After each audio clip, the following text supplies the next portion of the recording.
आमकां ही संदी भितरलें जिवीत आमच्यान साफ करूंक जायना, फकत जेजू करूंक शकता आनी तें आमी कबूल करूंक जाय. सायबा हांगसोत्तान म्हाका भितरल्यान नितळ कर. आनी हाका लागून सांत फ्रांसीस शावेरान आपलें जिवीत जें आपलेपणान जियेतालो तें एका म्हयन्याच्या रितरान ताणें सगळेंच जेजूक समोर पिलें. सायबा म्हज्यान म्हाका बदलूंक जायना, तुवें ही सगळी म्हाका देणी दिल्ली, पूण ही हांव म्हजेच पासत वापरतालो आनी ही चाल म्हजी सगळें घडोवन आयलेली ती म्हज्यान काडूंक जायना. हिना म्हाका सांगतालो पूण ताचें आयकूंक म्हाका चड कठीण लागतालें. आनी हे भशेन आमकांय कोणें आमकां बरें सांगलें की ना तें आमी पत्करिना. आमी पातक आडावन दवरता, पातका पासत झुजता. हें आमी मनांत दवरया. जेन्ना आमचे मदें असली भावना उत्पन्न जातात दुसऱ्यांक लागून, तेन्ना आमी त्या वेळार ही चिंतना आनी भावना आमचे मदें उत्पन्न जातात ती जेजूक दिवंक जाय. आनी जेजू ती मागीर साफ करता आनी तातूंतली आमकां काडून आपली जाणवाय, आपलो पवित्र आत्मो दिवन कितें म्हणूंक जाय, कितें करूंक जाय तें मागीर आमकां दाखयता.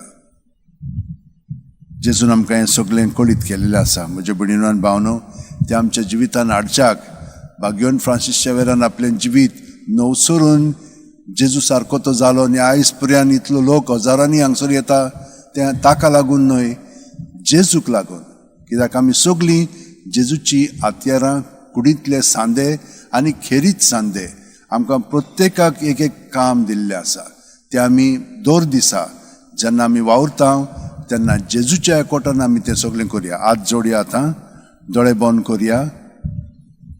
प्रत्येक सुस्कारान जेजू आमचे कुडींत मनांत आत्म्यान भरोवन येता. कित्याक तो जावन आसा आमचें जिवीत. हें जिवीत आमी आपणावंक जाता आनी आपलें करूंक जाता, पूण हें जिवीत जेजूचें जिवीत आमकां दिलेलें आसा आनी हे कुडींत आमी ताचो अणभव घेता. तें सगळें सुस्कार भायर सोडटना आमची चिंतना, आमची भावना, आमची चाल, आमच्यो आठवणी सगळें आमचे भितरलें आहा तितलें, हे गैरीम आसात तितलें ताकाच समोर पळोवया.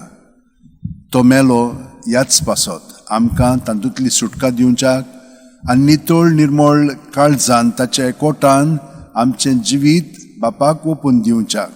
जशे भाशेन ताणें आपलें जिवीत आमचे पासत खर्चिलें, तेच भाशेन आमकां ही जबाबदारी दिल्ली आसा. आमचीं घरचीं आसात, आमचीं इश्ट मित्रां आसात, तांचे बरोबर हे परी जेजूच आमी जावच्याक. जेजू ही कृपा तुवें आमकां सगळ्यांक दिल्याय, तुवें आतां आमकां घडोवन हाडच्याक आमची मनां उजवाडायल्याय.